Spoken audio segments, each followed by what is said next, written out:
48 hours after the HOA's attorney had delivered the formal notice, a 6-page document on expensive letterhead threatening injunctive relief, property liens, and what the letter called immediate legal action to enforce boundary compliance. I was sitting at my kitchen table with a 214-page title abstract that had taken Miriam 3 days to compile, and that said, with the specific and unambiguous authority of recorded legal instruments going back to 1887, that the HOA's boundary claim was wrong. Not slightly wrong, not arguable, not a matter of interpretation. Wrong in the way that a measurement is wrong when the person taking it has used the wrong starting point, wrong instrument, and wrong methodology, and has then built 6 months of formal legal threats on the resulting number. The notice had arrived Thursday afternoon by certified mail and by hand delivery simultaneously. Karen Whitmore-Crane's attorney had sent it both ways, apparently for maximum impact, or perhaps because Karen had been specific about wanting me to receive it before the weekend. The notice alleged that a structure I had built on my property encroached on common area land, owned by the Ridgemont Crossing HOA, and demanded that I remove the structure within 48 hours or face the legal consequences the letter described in considerable detail. The structure was a storage shed, 8 by 12 feet, permitted by the county, inspected and approved, built by a licensed contractor named Gerald Sands in September, sitting on a concrete pad on what I had always understood to be, and what the title abstract confirmed, was my property. The HOA's notice alleged it was on theirs. The title abstract said otherwise. The title abstract was right. I had known the title abstract would be right since the afternoon of the notice's arrival, because the moment I read the boundary description in the HOA's letter, I had recognized that the coordinates they were citing were inconsistent with the recorded plat of Ridgemont Crossing. And I had known this because I am a licensed title examiner, and recognizing inconsistencies in boundary descriptions is what I do professionally, and because I had, when we bought the house 4 years ago, spent 3 days reviewing every recorded instrument in the chain of title, and had noted specifically that the eastern common area boundary of the HOA ran 12 feet west of where the HOA's notice now claimed it ran. 12 feet, the shed was 7 feet from what I knew to be the correct boundary. The HOA was claiming a boundary that was 12 feet east of where the recorded plat established it. Miriam, my wife, is the licensed title examiner. I had asked her to compile the complete abstract not because I needed it to know I was right. I already knew I was right. But because the difference between knowing you are right and having 214 pages of documented proof that you are right is the difference between a conversation and a case. I wanted a case. I had been wanting a case since month 4 of the situation with Karen, which had begun 8 months before the notice arrived and which had produced, by the time the notice came through my mail slot, a documentation record of 61 entries that I had been building with the specific patience of a person who understood that situations like this one do not resolve through conversations. They resolve through documentation. The title search was just the document that ended it. My name is Solomon Ashworth, 51 years old, 24 years as a licensed title examiner in the state of Colorado. I review property records for a living, deeds, easements, plat maps, recorded instruments of every kind, the complete legal history of a parcel of land from its original patent to its current owner. I find what the records say, and I report it accurately, and I understand, with the professional depth of 24 years, what it means when someone's claim about a boundary does not match what the records say. It means they are wrong. My wife Miriam has been a title examiner for 19 years. We met at the county recorder's office during a complex commercial transaction that required 2 examiners, got married 4 years later, and have spent 2 decades in the specific domestic harmony of 2 people who find the same things professionally satisfying. We are not the people you want to make a false boundary claim against. We had moved to Ridgemont Crossing 4 years before this story begins. A 4-bedroom craftsman on a corner lot in a 62-home HOA outside Denver, a neighborhood with the established quality of a development where the original construction had been done carefully and where the homeowners had generally maintained that standard. Karen Whitmore Crane had been living in Ridgemont Crossing for 7 years when we arrived. She was 56, former corporate attorney, and had been on the HOA board for 3 of those 7 years before being term limited off, and had spent the subsequent 4 years in what appeared to be a continuing effort to exercise the authority she no longer formally held through whatever informal and formal channels remained available to her. She was, in short, a woman who had been on the HOA board and had not fully accepted that she no longer was. The situation had begun in month 2 of our residence, when Karen had submitted a complaint to the board, alleging that the tree we had planted in our side yard was too close to the common area boundary and might eventually affect the HOA's drainage easement along that boundary. The tree was a 12-foot ornamental cherry. It had been planted 8 feet from the eastern boundary of our lot, which was the boundary adjacent to the HOA's common area. The drainage easement ran along the common area side of that boundary. The tree was not in the easement. The tree was not close to the easement. The tree was 8 feet from the boundary on our side, and the easement was several additional feet on the other side. I had reviewed the easement when we bought the house. I had reviewed the drainage easement specifically because drainage easements are the category of encumbrance that creates the most problems for property owners who build or plant near them, and I review things that create problems before they create them. The tree was fine. The board dismissed the complaint.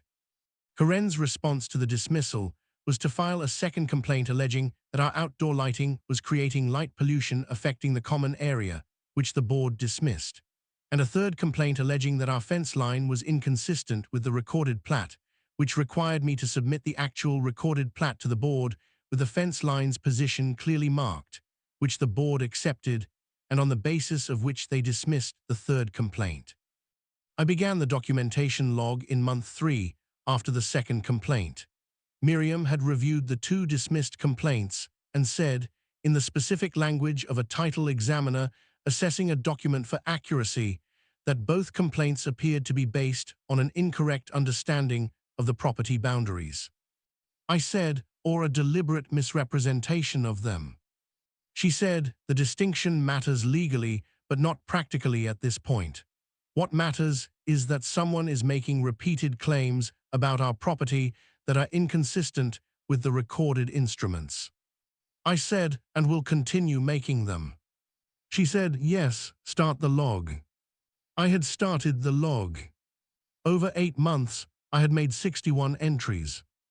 The entries documented 11 HOA complaints, all dismissed. They documented 3 direct communications from Karen to me, 1 letter, 1 conversation at the neighborhood gathering in month 5, and 1 email forwarded through the HOA's listserv in month 7, all of which had characterized our property improvements as potential boundary violations.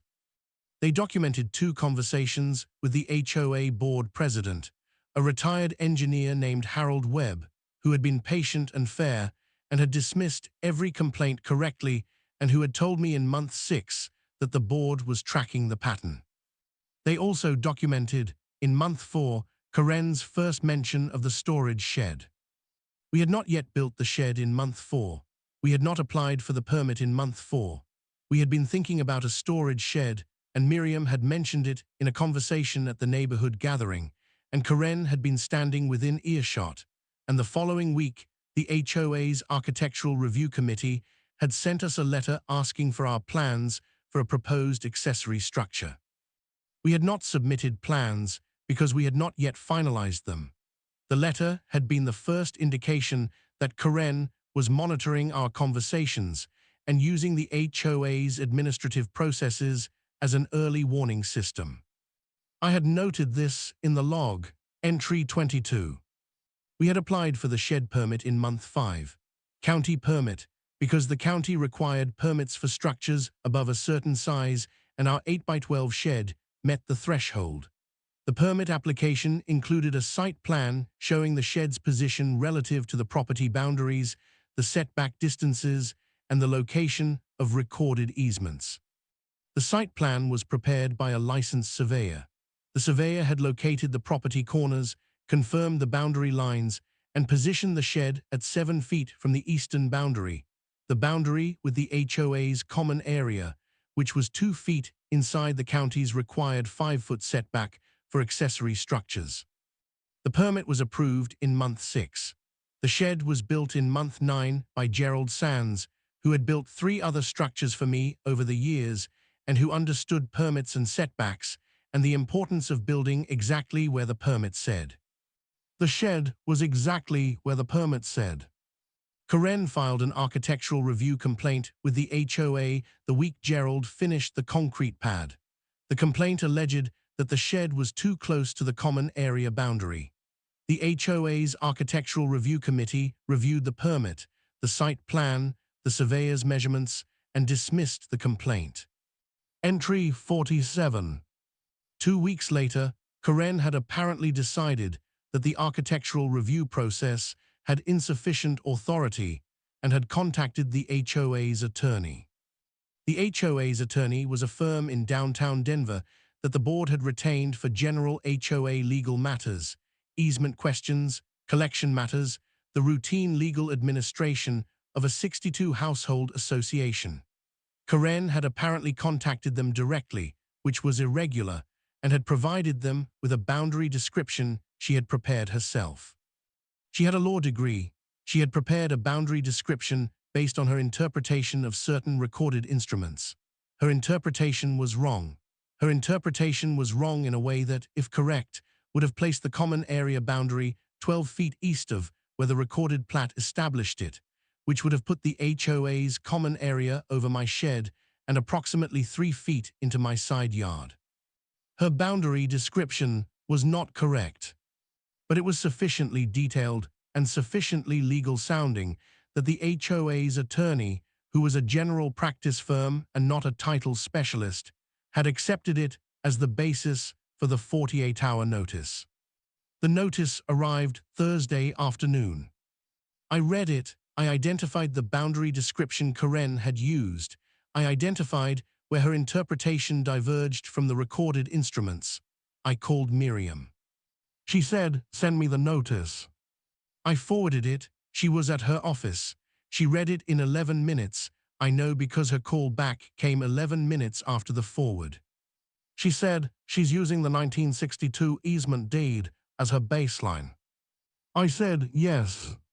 She said the 1962 easement deed was superseded by the 1978 plat.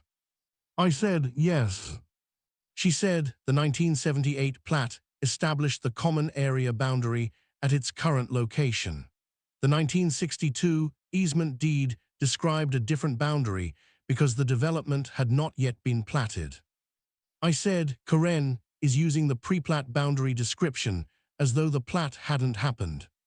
She said either she doesn't know about the 1978 plat, which would be a significant oversight for a licensed attorney doing boundary research, or she knows about it and is hopping we don't. I said, which do you think? She was quiet for a moment. I think she's a corporate attorney who did some real property work 20 years ago and has convinced herself that her recollection is sufficient to override the recorded instruments. I said, can you compile the complete abstract? She said, give me 3 days. The abstract was on my kitchen table Tuesday morning. 214 pages, every recorded instrument in the chain of title for our property and for the HOA's common area parcel going back to the original government patent. The 1978 plat, with the boundary lines clearly established. The 1962 easement deed, predating the plat, with the language that Karen had misused. The 1978 plat's explicit supersession of prior descriptions. The county permit for the shed, referencing the plat coordinates. The licensed surveyor's measurements, referencing the plat coordinates. Miriam had also prepared a 4-page memorandum summarizing the relevant instruments, their sequence, and the controlling authority of each. The memorandum was written in the specific language of a title professional for a legal audience, precise, organized, with record references for every statement. I read the abstract and the memorandum Tuesday morning. Then I called Leonard, our attorney. Leonard read the memorandum while I was on the phone. He said, "She used the 1962 deed." I said, "The 1978 plat superseded it." He said, "And the HOA's attorney didn't catch this." I said, "The HOA's attorney is a general practice firm. They're not title specialists. They received a boundary description from a board member with a law degree and a confident presentation, and they sent the notice." Leonard said, "This is an embarrassing situation for the HOA's attorney." I said, "Yes." He said, "And for Karen." I said, "Yes." He said, "What do you want to do?" I had been thinking about this since Thursday afternoon. Miriam and I had discussed it Thursday evening, Friday morning, and Sunday after the abstract was complete. I said several things. First, the HOA's attorney needs to receive the complete abstract and the memorandum, not as a settlement offer, as a factual correction. They sent a notice based on incorrect boundary information, and they need to know that. Leonard said, "That exposes the HOA to liability for sending the notice." I said, "Yes, that's intentional. I want the HOA to understand what they sent and why they sent it." He said, "Second." I said, "The board needs the complete documentation, both the 8-month complaint log and the title abstract. They have been dismissing Karen's complaints correctly, but they have not fully understood the pattern. The title claim is not a good faith boundary dispute.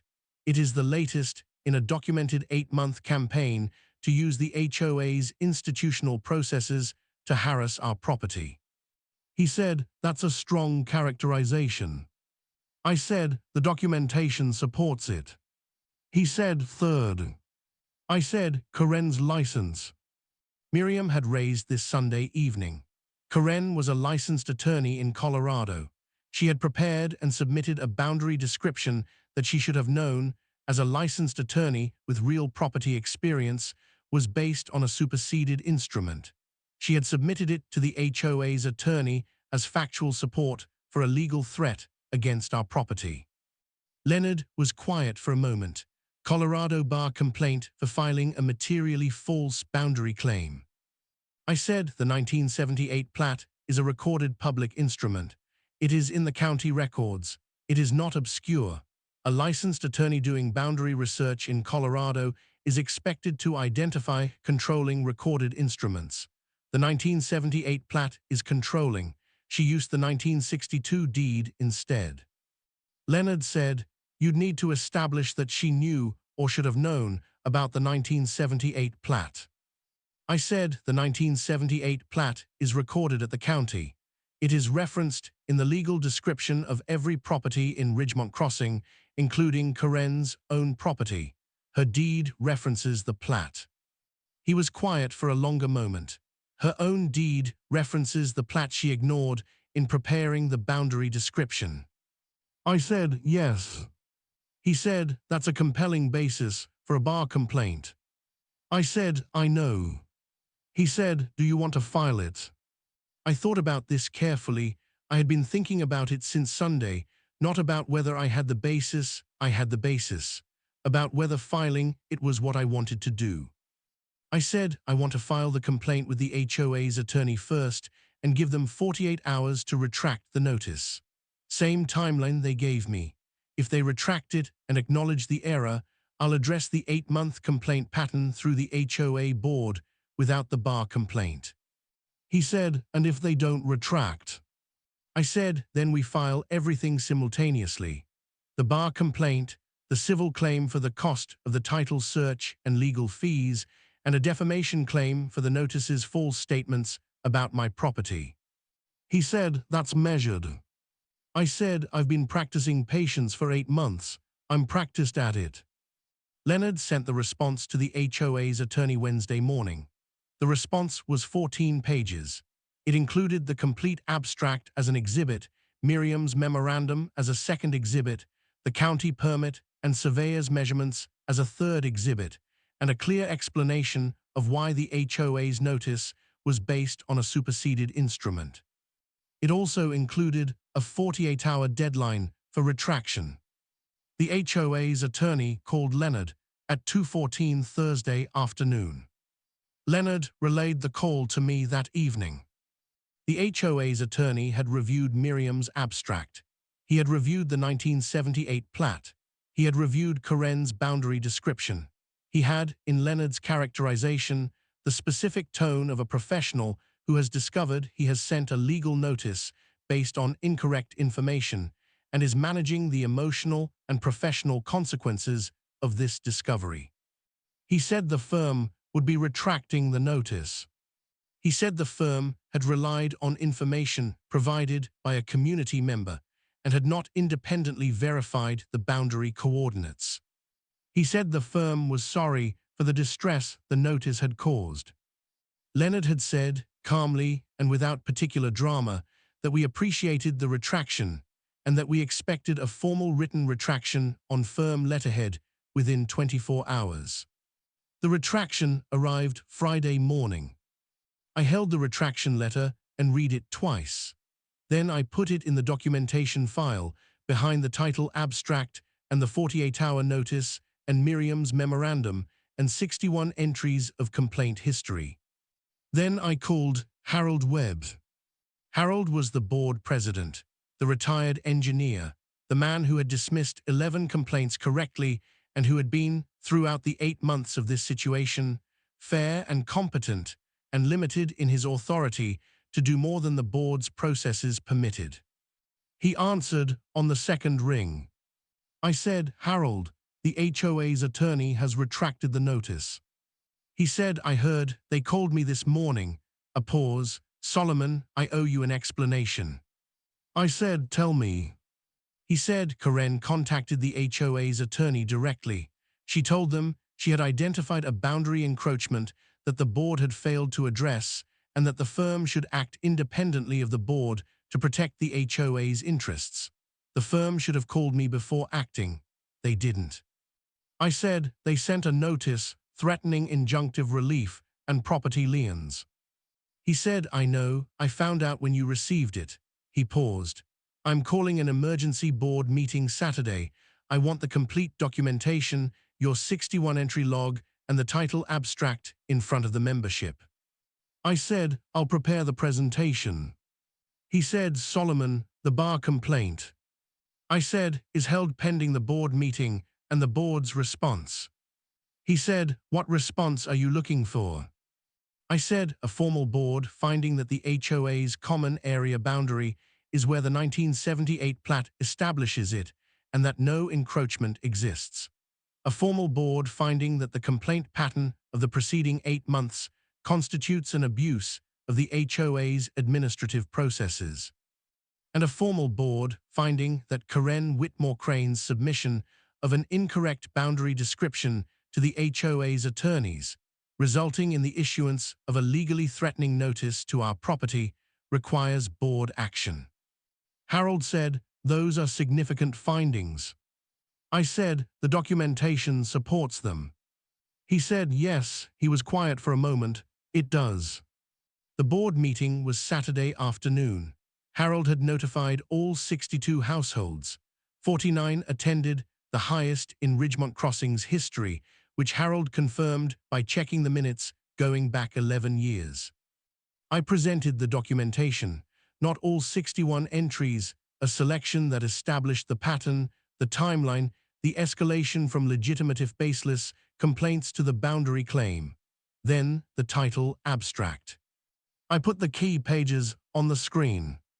The 1962 easement deed, the 1978 plat, the plat's boundary coordinates for the eastern common area, the shed's position per the county permit, the distance, 7 feet from the boundary, 2 feet inside the setback, not an encroachment, never an encroachment. I put Karen's boundary description beside the 1978 plat. The room looked at both. A man named Theodore Sands, no relation to Gerald, simply a 12-year resident who had watched several HOA disputes evolve, said, her description uses the 1962 deed. I said, yes. He said, but the 1978 plat supersedes it. I said, yes. He said, and her own property deed references the 1978 plat. I said, her legal description, and every legal description in this development, references the 1978 plat as the controlling instrument. Theodore said nothing else, but his expression said what several people in the room were thinking, that a licensed attorney who prepared a boundary description that ignored the plat referenced in her own deed was either incompetent or dishonest, and neither option was comfortable. Karen was present. She had come with her husband Douglas and without an attorney, Philip Morton, who had handled a previous matter for her, had apparently declined to attend this meeting. She did not speak during my presentation. Harold called her to the floor when I finished. She said the boundary question was legitimately disputed and that her research had identified a genuine discrepancy. She said the 1978 plat was not as controlling as I had presented, and that the 1962 easement deed created an ambiguity that required legal resolution. Harold asked whether her own property deed referenced the 1978 plat. She said the reference was technical and did not determine the boundary question. Harold said, our title examiner, who has spent 24 years in this field, says it does. Your former HOA attorney, who retracted the notice on the basis of the title abstract, appears to agree. Can you direct us to a title professional who supports your interpretation of the 1962 deed? She said she would need time to retain one. Harold said, the board has the complete title abstract compiled by a licensed examiner. We have the county permit. We have the surveyor's measurements. We have the retraction from our own attorneys. I'm going to ask the board to make its findings on the basis of that record. He called the vote. Formal finding that the Ridgemont Crossing Common Area eastern boundary was established by the 1978 plat and that no encroachment existed at the Ashworth property, 5-0.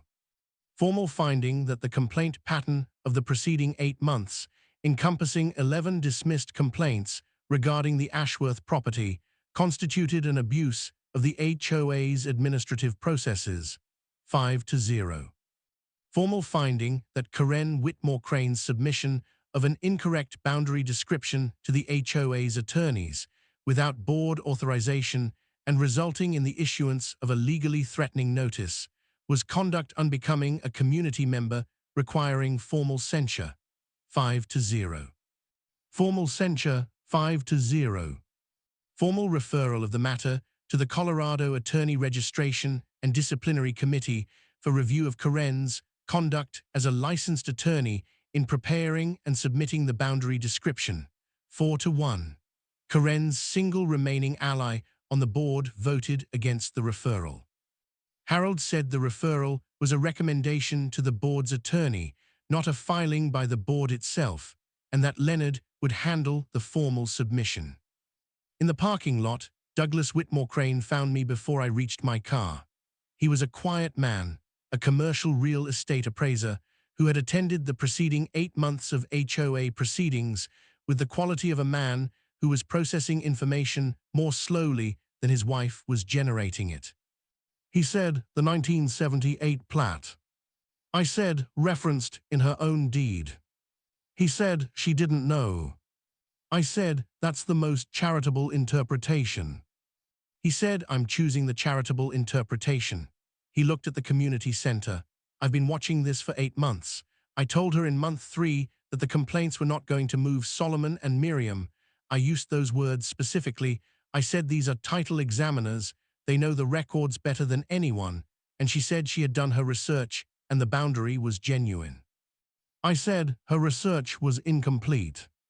He said, I know that now. He paused. The bar complaint, I said, has been filed with Leonard. Whether ARDC pursues it is their determination. He said, what happens to her if they do? I said, ARDC has a range of responses: informal admonishment, letter of concern, formal proceedings. The outcome depends on their assessment of whether the submission was negligent or intentional. He said, "Which do you think it was?" I thought about the 1978 plat referenced in her own deed. I thought about 24 years of title examination and what I knew about the standard of care for a licensed attorney doing boundary research. I said, I think she found the 1962 deed, decided it supported her position, and stopped looking. I think she convinced herself she had done adequate research when she had not. I think this is a story about the specific danger of knowing enough to be confident and not enough to be correct. He absorbed this. He said, "That's a generous characterization." I said, "It's the accurate one." He extended his hand. "I'm sorry for 8 months of this. I should have been paying closer attention." I shook his hand. He drove away. Miriam was at my car. She had been speaking with Harold near the entrance. She said, "Douglas apologized." I said, "Yes." She said, "The bar complaint." I said, "Filed with Leonard, their determination." She said, "The abstract was 214 pages." I said, "Controlling instruments going back to 1887. She said, "She used the 1962 deed." I said, "Yes." She said, "And her own deed references the 1978 plat." I said, "Yes." She was quiet for a moment. Then she said, "In 24 years, I have never seen a more avoidable situation." I said, "No." She said, "If she had just looked at her own deed." I said, "Yes." She said, "The shed is 7 feet from the boundary." I said, "On my property, 2 feet inside the setback." She said, "Where it has always been." I said, "Where the permit says it is." We drove home. The ARDC reviewed the bar complaint over 3 months. Their finding was a letter of concern, not formal discipline, not a public reprimand, but a formal communication to Karen Notting that her boundary research had not met the standard of care expected of a licensed Colorado attorney, and that future similar conduct could result in more serious consequences. Karen received the letter. Douglas called me the day she received it to tell me she had read it and that she understood. I said I appreciated the call. The HOA received confirmation of the ARDC's finding. Harold filed it in the permanent board records alongside the formal censure and the board's findings. The shed remained exactly where Gerald had built it, 7 feet from the eastern boundary, 2 feet inside the setback, on a concrete pad on my property in the position the county permit specified at the coordinates the 1978 plat established. It had always been there. The title abstract said so. The 1978 plat said so. The county permit said so. The licensed surveyor said so. 214 pages of recorded instruments, compiled over 3 days by a title examiner with 19 years of experience, said so. Karen's 48-hour notice had lasted 48 hours. The shed would be there significantly longer. I sat at my kitchen table the evening after the ARDC letter arrived and opened the documentation log for the last time. 61 entries, 8 months, 11 dismissed complaints, 1 48-hour notice, 1 214-page title abstract, 1 retraction, 1 board meeting with 49 households, 5-0 on every finding. I wrote the final entry. ARDC letter of concern issued, board findings permanent in HOA record, notice retracted and retraction filed, shed in permitted position on recorded boundary, documentation closed. I closed the notebook. Miriam was at her desk. She had the abstract open, not reviewing it, just looking at the cover page with the property address and the date range and her signature at the bottom. She said, 24 years. I said, yes. She said, we've reviewed thousands of titles. I said, yes. She said, this is the first time I've compiled one for our own house. I said, hopefully the last. She said, the 1978 plat. I said, always controlling. She said, 214 pages. I said, complete. She said, the shed is still standing. I said, 7 feet from the boundary, exactly where the permit says. She said, good. She closed the abstract. We had dinner, we went to bed.